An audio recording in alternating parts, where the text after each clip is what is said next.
And now, it's time for another Dice Tower review with the Game Boy Geek. Hello my friends, it's the Game Boy Geek here.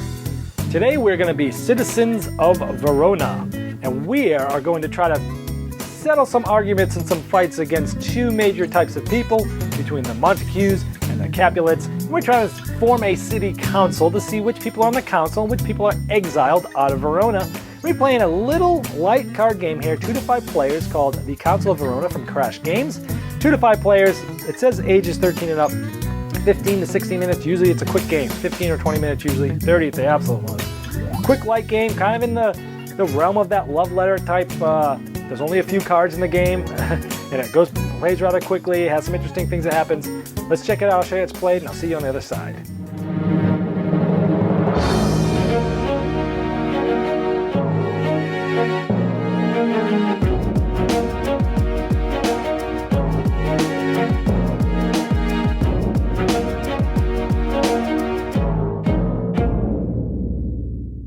Here's all the cards for a 3 or 4 player game.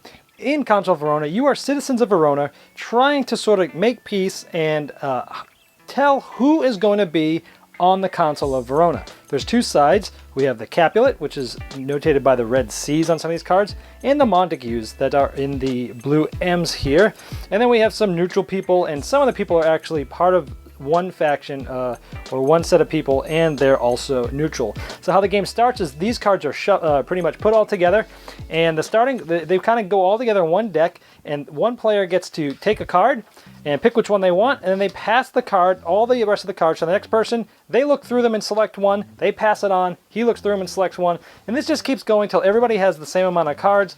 Let's say in a 4-player game, each of these people are going to have 3 cards, and then the rest of them are going to get thrown out.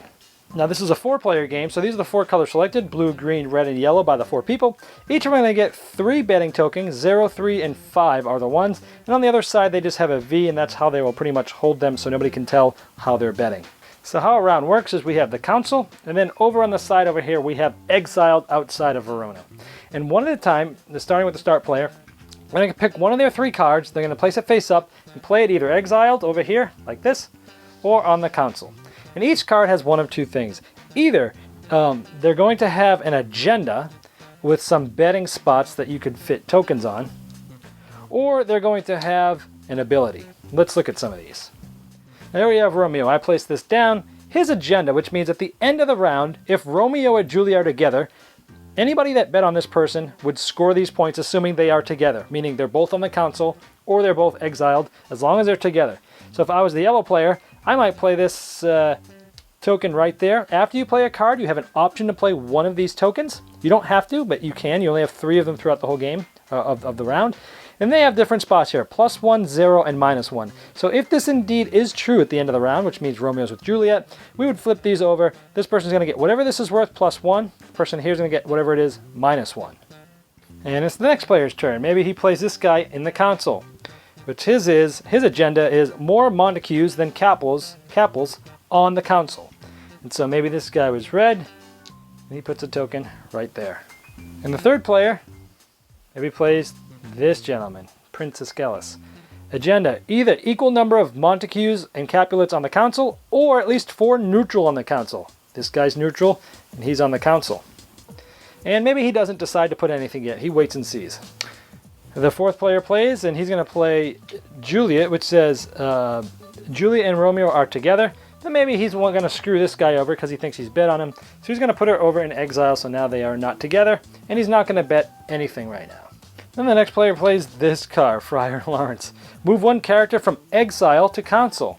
So maybe he brings Juliet over here, and then this player plays something on Juliet because he's like, well, I just brought them together. I have a feeling they're going to be together. Next is the red player's turn. If you remember, he bet on this guy who was more Montagues than Capels on the council. There's 3 versus 1. That's good for him so far. He has this guy who's a Capulet. Since he doesn't want him to be on the council because he's trying to score this guy, he can put him over in exile, but his ability is to move 1 character from the council to exile. So he puts this guy over there in exile, and he moves Juliet also back to take another Capulet out and screw the yellow player all at the same time. And the next player plays this gentleman in the council. It says ability, view any 2 influence tokens, and he's neutral. So you might want to look at these 2 right here. Only him would be able to look at these. He kind of looks at them in his hand so no one else can see. Then he places them back. And the fourth player plays this. Move one character from the console to exile. And maybe they move this guy. Take him. Move him in here. And maybe he takes this and maybe he also goes here. And it's the last round. It's yellow's turn. I'm going to play this here. Move one character from exile to console. It's yellow. Remember, yellow wants Romeo and Juliet to be together. So the ability was to move from exile to console. And he's going to move Juliet back into the console. Those two are moving all over the place. And maybe he's so confident they're going to stay together that he bits his last token. And this player plays Lord Capulet, which is more Capulets than Montagues on the console.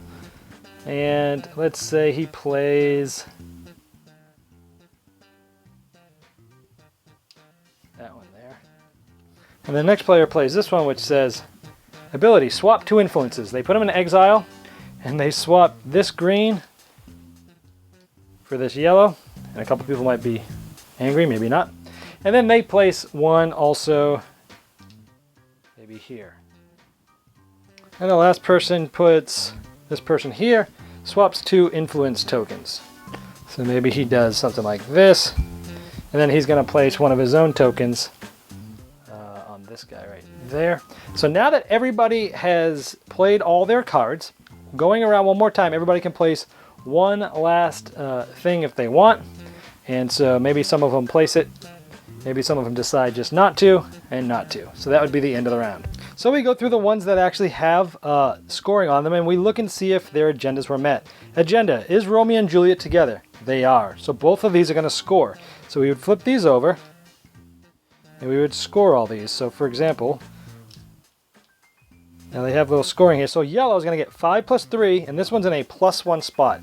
So that's 9 for yellow there, and 0 there. So yellow is going to get 9 points this round.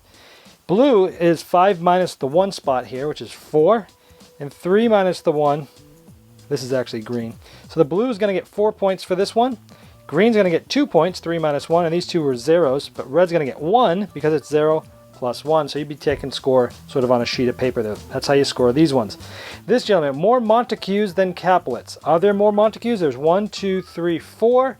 And there's 1, 2, 3, 4. This will not score, so this person's is just sort of removed. This guy says equal number of Montagues and consuls. Well, we just know that there's 4 and 4, so this will score. So we open this up. Red's going to get 5. Green's going to get 5. So you've added up everyone's points for the round. That's one round. You play as many rounds as many players. The one who has the most points at the end is the winner. One last thing here, there's an expansion that's available now on the Board Game Geek store as of today called the Poison expansion. It's only $5 there. And there is, you get, each player gets 2 new tokens. And it's a antidote token and a poison token. And they have the same V on the back. And so how this works is they get these in addition to their other ones. Now, and instead of maybe playing one of his other tokens, this purple player knew that he was not going to win this, and he had no good bets left. So maybe he put this there. And when it flipped over, if there's more poison than antidotes on a player, this person dies. So you can kind of screw up other people from getting points. Now, if you know you're going to get points really big, and let's say I had a bet on there with purple, and I had a decent amount of tokens on there, and I wanted to make sure that that person was going to stay alive, I could put down an antidote.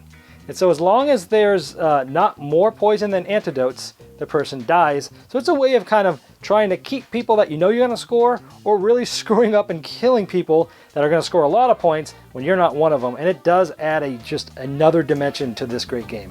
Lastly, there were some cards that you didn't see. This was one of the ones that got thrown out because you all have to have even cards. More exiled than on the console was his agenda. And then we have some cards that you play only with 5 players. And this person's ability is copy the ability of another Montague where this guy's played. So you place him down and you copy somebody else's ability that's a Montague. Pretty cool. Samson's copy the ability of a Capulet where he's played. Same thing, but for the other sort of team. This guy's agenda is located with the majority of all other characters. So this guy's got to be where the crowd is. And Rosaline, of course, is Romeo's old girlfriend. And Romeo and Juliet are not together. What a fun card to play. And that's all the cards that are in the game. All right, well, there's Council of Verona. I tend to like light but good card games that are quick to play. I've got a ton of them in my collection. This one's going to be added to that for sure. I love that sort of love letter-ish type of genre of quick and easy to play, easy rules, but it's fun. There's interesting stuff. It's interesting with the betting, how it's all secret. And you know, after you've played this game a few times, you get to know the roles and you get to see how many, you kind of know how many cards are out there. And you know, you're thinking about what you're going to be doing. There's a lot of attempts to screw your neighbor over, swapping influence, looking at the influence tokens, moving people around, putting Romeo and Juliet together, and then splitting them up, putting too many, you know, not enough Montagues in the council, or splitting them over the exile. And it's just a sort of an interesting, fun game to kind of to just play lightly, but there is some thinkiness to it, and playing it there, it is quite enjoyable. The artwork's really good on the cards. The cards are very good quality, that nice linen that feels good in your hands. So it's an interesting, fun game. I also point out at the end of that expansion, the Poison expansion, which is now available on the BGG store, at least for right now it is, for $5. Get it. Absolute must. This is really cool how you can totally sabotage someone's plans, and if someone's getting on something good and it's late in the round, you know they're going to score it, boom, poison them. Or if you know your guys, you get the 5 on yours, put the antidote, boom, try to keep your guy going. So you should get the expansion, but even without it, it's a good game. It's a good, fun card game to play with people. Interesting enough, light enough, but yet enough to think about. If it looks interesting to you, you might want to check out Council of Verona. Hey, one more thing before you go. If you're about to drop a comment on this YouTube page for this video and you're expecting interaction or a personal response from me, I recommend the place to do that is at my Facebook page, which is facebook.com/thegameboygeek, because I don't get notified when YouTube videos get comments on the Dice Tower Network because I don't own the channel. So if you want to interact with me directly, I'll see you at my Facebook page. Thanks so much for watching the Dice Tower videos. Find more great videos and reviews, as well as our top-rated audio podcast at Dicetower.com. You can also find other great shows at DicetowerNetwork.com. I'm Eric Summerer, and you've been watching The Dice Tower. The Dice Tower is sponsored by Cool Stuff Inc., where you can find great games for great prices. Cool stuff in stock. Check them out at CoolStuffInc.com.